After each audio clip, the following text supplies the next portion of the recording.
नमस्कार, जय साईं राम। आप देख रहे हैं चैनल ब्रिज मोहन सूरी। तो आज नया विषय लेकर मैं एक बार फिर से हाजिर हूँ, जो आपको मैं अभी दिखाने वाला हूँ। तो आइए देखते हैं आज का नया विषय।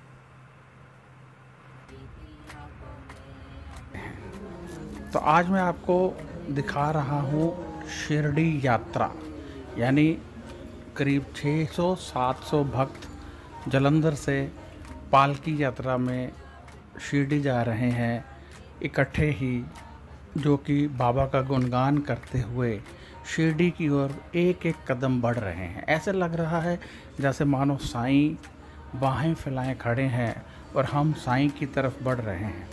सभी भक्त एक दूसरे को जय साईं राम बोलते हुए अपनी अपनी सीट्स पर बैठे हैं, प्रसाद खा रहे हैं, बाबा का गुणगान गा रहे हैं। और सबसे बड़ी बात यह है कि इनमें बहुत सारे भक्त एक दूसरे को नहीं जानते हैं, परंतु सभी में एक रिश्ता तो है ही, वो है साईं रिश्ता। यानी कोई गुरु भाई है, कोई गुरु माँ है, कोई गुरु बेटा है, कोई गुरु बहन है।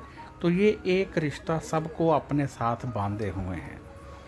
बाबा का एक ऐसा प्रेम है कि साईं जिसको भी शिरडी की तरफ बुलाते हैं, व्यक्ति खिंचा चला आता है। आपको एक बात बताना चाहता हूँ कि आप शिरडी की तरफ जाएंगे, पहली बार शिरडी जाएंगे तो कभी खाली नहीं आएंगे, ये मेरा दावा है। मैंने करीब 35 साल से बाबा के दर्शन लिए हैं, 35 साल से शिरडी जाता हूँ। 17 साल मैंने चप्पल नहीं पहनी थी, नंगे पैर रहा था बाबा की भक्ति में। खाता मैं सिर्फ भोग ही हूँ साईं का, और साईं का जल मिलाए बिना पानी भी सेवन नहीं करता हूँ।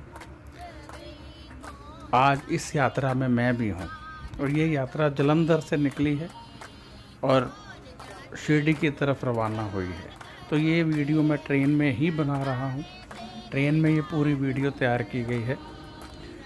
आप देख रहे हैं चित्र ट्रेन में भक्तों के जो बाबा की तरफ बढ़ रहे हैं। अभी मैं जाकर 1-2 वीडियो और डालूंगा, जिसमें साईं संध्या होगी, साईं रथ यात्रा होंगी, साईं दर्शन होंगे, ताकि साईं भक्तों को बाबा का ये प्रेम देखने को मिले।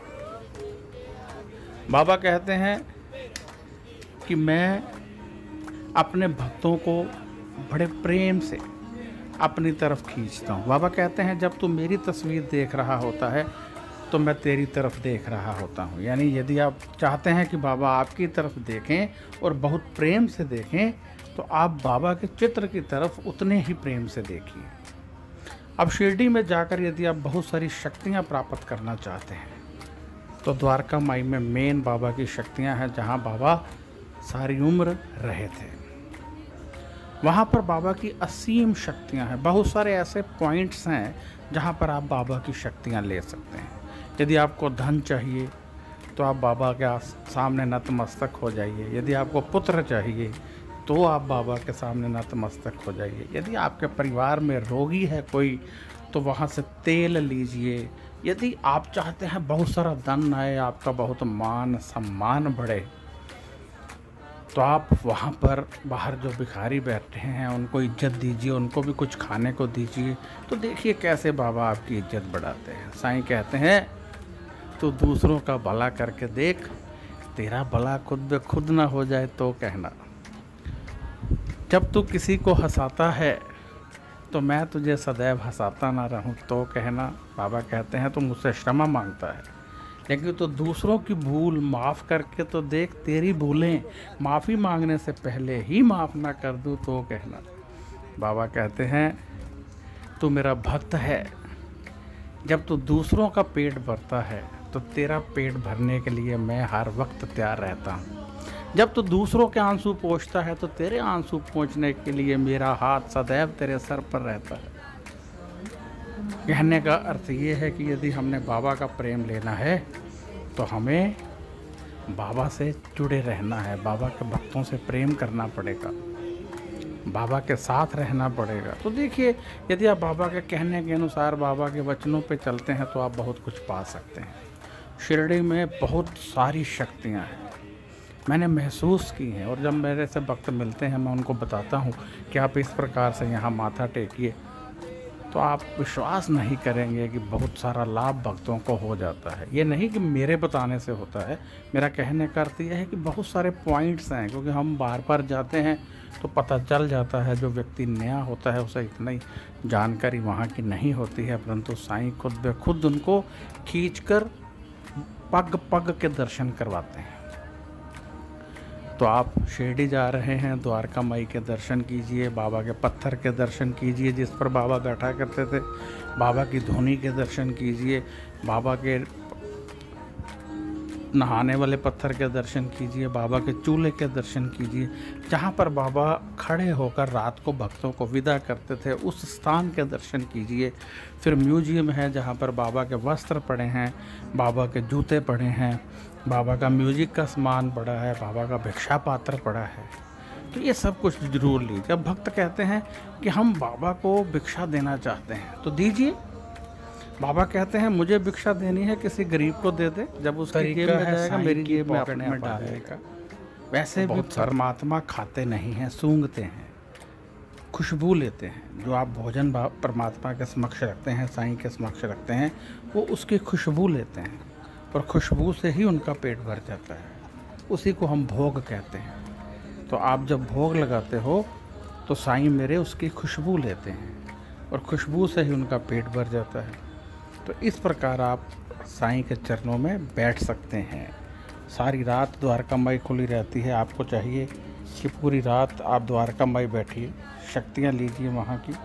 इसी के साथ वहाँ पर बहुत सारी शक्तियाँ जगह जगह विचर रही हैं। आप देखिए हमारी मंडली किस तरह से झूमती हुई साईं की तरफ बढ़ रही है। किस प्रकार प्रत्येक भक्त के चेहरे पर एक विशेष चमक है कि वो अपने साईं के द्वार जा रहा है। किस प्रकार सभी के चेहरे पर चमक है कि वो अपने साईं के श्री चरणों में जा रहे हैं और बाबा से प्रेम करेंगे, बाबा का आशीष लेंगे। तो आइए भक्तों, साईं का गुणगान करते हुए आगे बढ़ते हैं।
इसी के साथ मुझे इजाज़त दीजिए। मैं ब्रिजमोहन सूरी आपसे इजाज़त चाहता हूँ।